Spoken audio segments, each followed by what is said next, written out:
Admiral Cyraxa of the Tyrrhenian Empire stood atop the gleaming bridge of the Vrexel Dominion, a colossal warship that had shattered moons and crushed rebellions across half the galaxy. She had conquered 12 systems by the time she was 20. Her voice commanded fleets. Her eyes alone made hardened warriors fall to one knee. She was feared. She was obeyed. She was in control. And now, she stared through the containment glass at a curious anomaly. Human. Not a prisoner in the usual sense. He wasn't shackled or drugged. He sat cross-legged inside the observation cell, watching the stars flicker past. His name was Elias Vorn. Age 33. Occupation, unknown. Background, untraceable. He had been recovered from a derelict shuttle drifting just beyond the outer rim of the Karen Belt. All life support systems had failed. He should have been dead. And yet, he was very much alive, unharmed, unbothered, and strangely amused by his surroundings. "I want him interrogated," Cyraxa said to her second-in-command, Commander Jaxer. "With respect, Admiral. We've tried. The standard psychic probes, mind-meld extractors. He resists them all. As if he's shielded." Cyraxa's lavender skin darkened slightly, a sign of irritation. She flicked her clawed fingers. "Then I will speak to him myself." Jaxer hesitated. "You, personally?" "Did I stutter?" The doors to the observation chamber hissed open. The air was cool and still. Elias didn't look up as she entered. Cyraxa's boots echoed softly across the metallic floor. "You are not afraid?" she asked, voice sharp, testing. He finally turned to her, lips curled into a smirk. "Of what? Me? I've met warlords, tyrants, even a sentient black hole once. You're pretty, but you're not terrifying." Her brows arched. No one dared speak to her like that. "Are you trying to die, human?" He shrugged. "Depends on the day." Cyraxa circled him like a predator, yet her steps grew more deliberate, cautious. There was something unsettling about how calm he was. She'd expected defiance or fear. "What are you?" she asked. "No human resists the mind tether. No one survives adrift in vacuum for more than 2 hours. You were out there for 10. Maybe I'm lucky. Luck is an illusion of the weak. Then perhaps I'm an illusion of the strong." She stared at him in silence. A lesser creature would have been vaporized for insolence by now. Yet something stopped her. Days turned to cycles. Cyraxa returned often, under the guise of interrogation. But the truth was more complicated. She started asking him questions not listed in any report. "Why did you leave Earth? Do humans feel guilt when they kill? What would you do if you were in charge of a fleet?" And Elias answered, not always seriously but always cleverly. He was infuriating and yet oddly fascinating. One day she caught herself laughing. Actually laughing. She hadn't laughed since her youth, before she'd been trained to conquer. The worst part. He noticed. "You have a nice laugh," he said. "You should use it more often." "I'm not a court jester," she snapped, trying to hide her flush. "I command legions.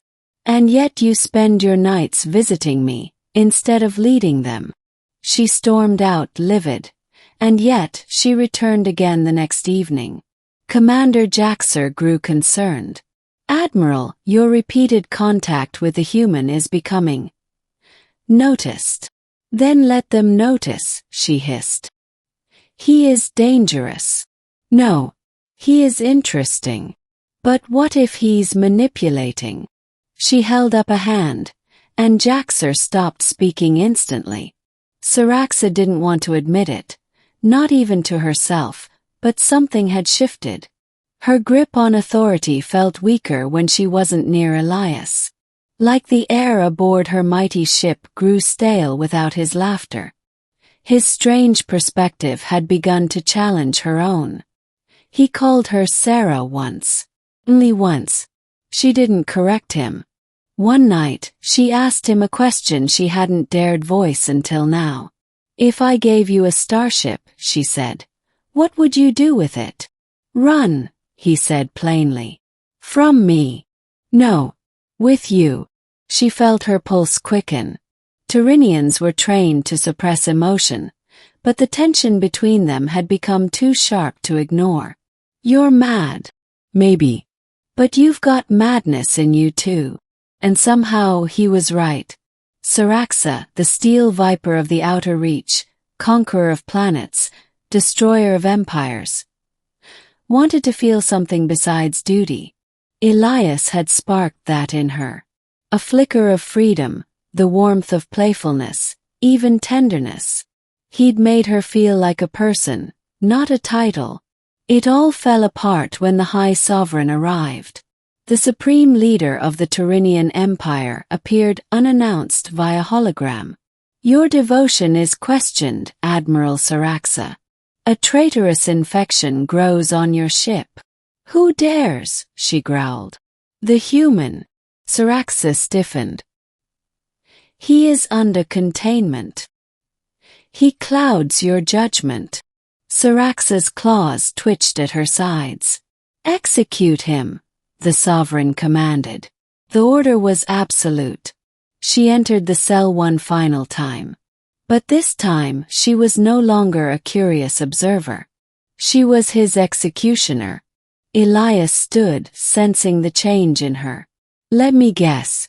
My parole's been denied." Her voice trembled. "They know about us." He nodded slowly. "And you're going to do it?" "I don't want to." "But you have to." "I don't have to," she stopped. 'Cause she did. Her status, her fleet, her future. It was all on the line. Elias stepped closer. "You've always been the one in charge, Cyraxa. But for once, choose what you want. Not the Empire." She looked into his eyes. Calm, clear, unwavering. A silence fell over them. Then she dropped her plasma blade. They ran. Together. She rerouted a power surge, shut down internal sensors, and used a stolen Corvette vessel to escape during a scheduled satellite recalibration. The moment they breached the outer system barrier, alarms screamed across the Dominion. She was now branded a traitor. Her fleet would hunt her.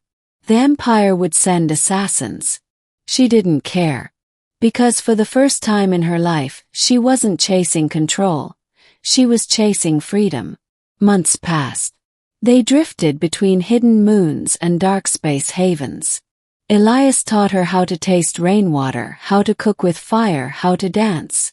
Cyraxa, in turn, taught him how to pilot gravity rings, how to hack Tyrrhenian defense nets, and how to disable a sentry drone with a spoon.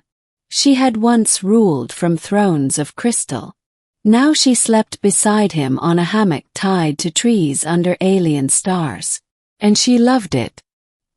He would sometimes tease her gently. "You used to wear a crown." "I still do," she'd reply, flicking his ear with a claw. "Yet here you are, chasing frogs and licking fruit sap. And you've gone soft, Sarah. Or maybe," she said, pressing her forehead to his, "I've gone home." But peace never lasts forever. The Tyrrhenian fleet caught up to them on the ice world of Varnix, 9. A battle ensued, brief but brutal. They fought side by side. Cyraxa piloted like a goddess of war. Elias hacked their way through back doors and plasma turrets. But they were outnumbered. Just before their vessel was crippled by a missile strike, Elias sealed Cyraxa in an escape pod. "What are you doing?" she screamed, slamming against the hatch. "I made a choice once," he said through the comms. "You should have the same." "No, no." The pod launched. She watched helplessly as their ship exploded behind her. A single human-shaped silhouette swallowed in fire. Weeks later,